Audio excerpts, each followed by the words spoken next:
Magsusundo pala ako ngayon ng aking anak. Ayan. Hello, hello mga kasimple. Good morning, good afternoon. Naku, ipakita sa inyo. Gi-order na ako ni online. Sa ano ni siya. Wala, asa na to? Ay, natangyan. Nabutang naman di ay na sa wall. Hindi ni Papangkano alam. Mayroon pala akong na-order online. Tapos dumating kanina. Tapos mamaya, pagdating niya, ipakita ko sa kanya. Wala, nagbungit mo di ay ko. Si Papangkano di, wala diri sa balay, ako lang isa. Kakagising ko lang, nagnap ako. Day off ko today, kasi graduation ni Mima. Pakita ko sa inyo.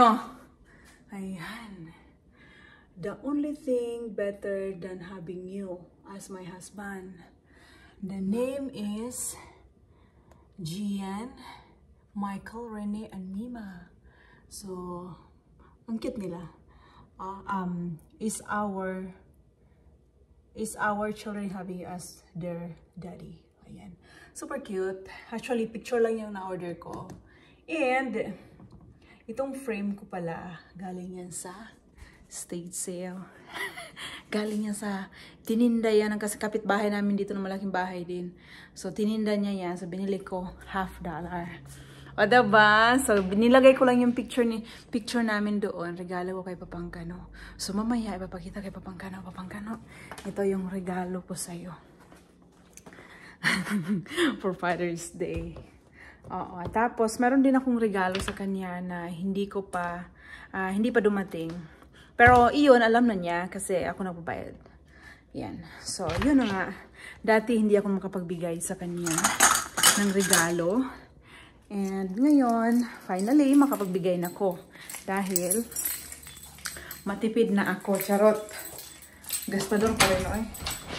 Pero may limit. So, magsusundo muna ako ng aking langka. Wala dito si Papangkano. Kasi, party ng aking sakaboy. Party ni Kuya Gian sa soccer.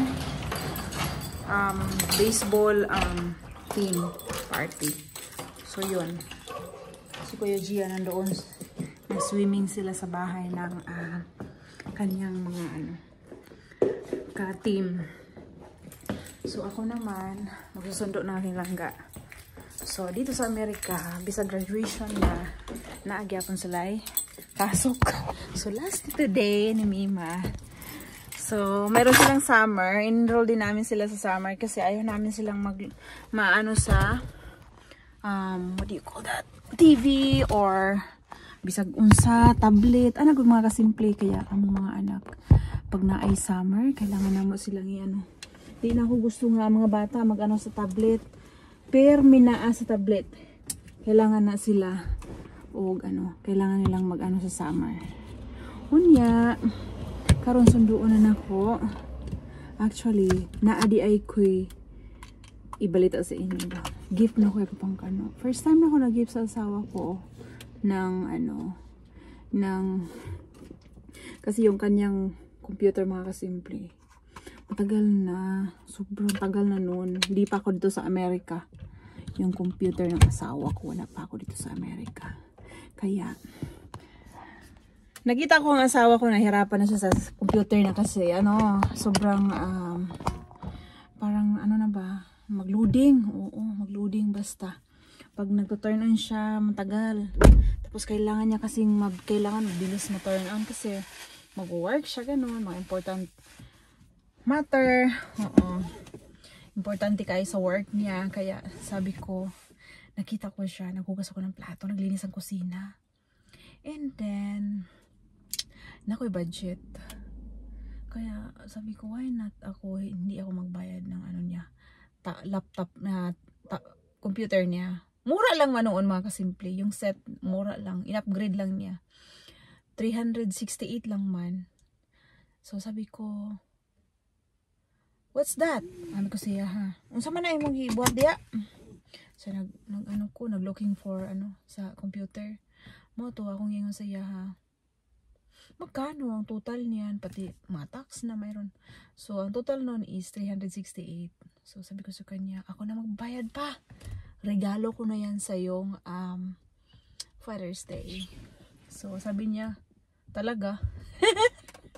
So yun sabi niya sa akin talaga, babayaran mo. Yan sabi ko sa kanya, yes. Wala, ano nangyari? Sabi sa akin, bakit may light?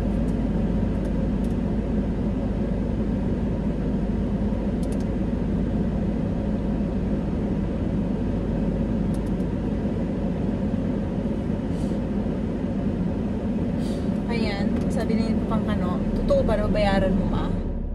Sabi ko, yes. Maniwala na daw siya kung ihatag na ako ang cash. Mato mga kasimple, automatic, bayaran ako siya, Zelle dayon. Kaya dito sa Amerika, i-Zelle ni mo, hindi Gcash. Ayun, binayaran ko mga kasimple. Tungtuwa siya kasi sabi niya, salamat kasi never na daw niyang matikman ng gano'n na regalo. First time daw niyang nakatikim ng gano'ng regalo. Kasi matikman lang daw niya ng regalo, kinukumusta lang siya. How are you, Dad? Kumusta ka na, Dad? Walang yung matikman lang daw niya. First time niya na maranasan yun na gift daw, sabi niya sa akin. Basta lagi lang daw niyang naririnig, happy birthday, Dad. Parang ganun lang ba? Parang walang regalo. Parang nakakaiyak siya kasi alam mo yung na feel ko siya na sad kaayo siya kasi kailangan niya ng yun ang sabi ko sa kanya ko kasi sobrang kasi sobra din siya mapagmahal sa mga anak. Pero minsan ng mga anak natin, sa sobra nating pagmamahal, binibigay ang lahat. Tapos minsan, hindi naman natin sinasabi na naghangad tayo ng regaluhan tayo. Ang hinahangad lang natin yung respeto, magandang paghikitungo sa tatay, ganun ba? Tatay at nanay. Anak good. Sabi ko sa kanya, okay lang kung gano'n, kami na lang ng mga anak mo dito magpuno sa'yo ng mga pagkukulang. So we're here to love you, always love you. Anak lang. So sabi niya, never niyang maranasan daw yung gano'n kasi lagi daw niyang natatanggap na once a year or twice a year magsasabi lang na happy birthday, Dad, happy Father's Day, Dad. Yun lang ang matanggap niya. Wala daw siyang matanggap na regalo. Kaya sabi niya, first time ko to na nakatanggap ako ng regalo. Alam mo yung na-touch din ako na-touch ako da. Kasi sabi ko, kasi ako yung very na madali akong makontento na din ako, na binigyan mo din ako ng kahit hindi naman kabunggahan, at least dito ko sa Amerika marami akong opportunity na kahanap ng trabaho, magkapera, ganun. Yun ang pinapasalamatan ko. Tsaka bait mo, sobrang supportive ka, ganun. So I want to return also how you take care of me, love me, support me, ganun.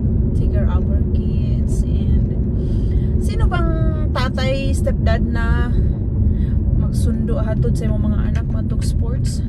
Bisag nagsundo hatod sa school, sundo hatod na po sa sports nila, soccer, baseball, music lesson. Kinsa may tatay ning anak? Wala. Nabay ng anak. Naabay isa. Karon party sa akong anak. Idalagi na niya sa mga friends party, hala. Mingon sa coach nga na ay party karon sa baseball, hala. Tuwa siya. Namalit siya gadon niya. Unya tuwa sila sa akong laki anak. Grabe kayo siya pagka deserve din niya sabi ko sa kanya, pag mag-travel tayo, kasi pag nag-travel kami, Pilipinas, siya laging nagbabayad lahat, hotel, siya laging mga food, tanan, ticket, ganun, siya lahat. Sabi ko sa kanya, pero hindi ko pa to basta pag-ipunan ko lang siya. Sabi ko sa kanya, pag mag-vacation tayo, papunta sa brother mo, ako magbabayad.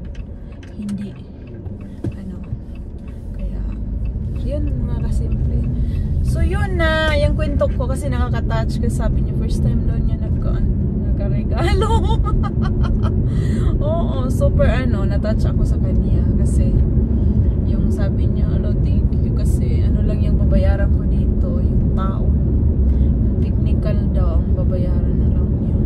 Yung magka-transfer ng kanyang mga files.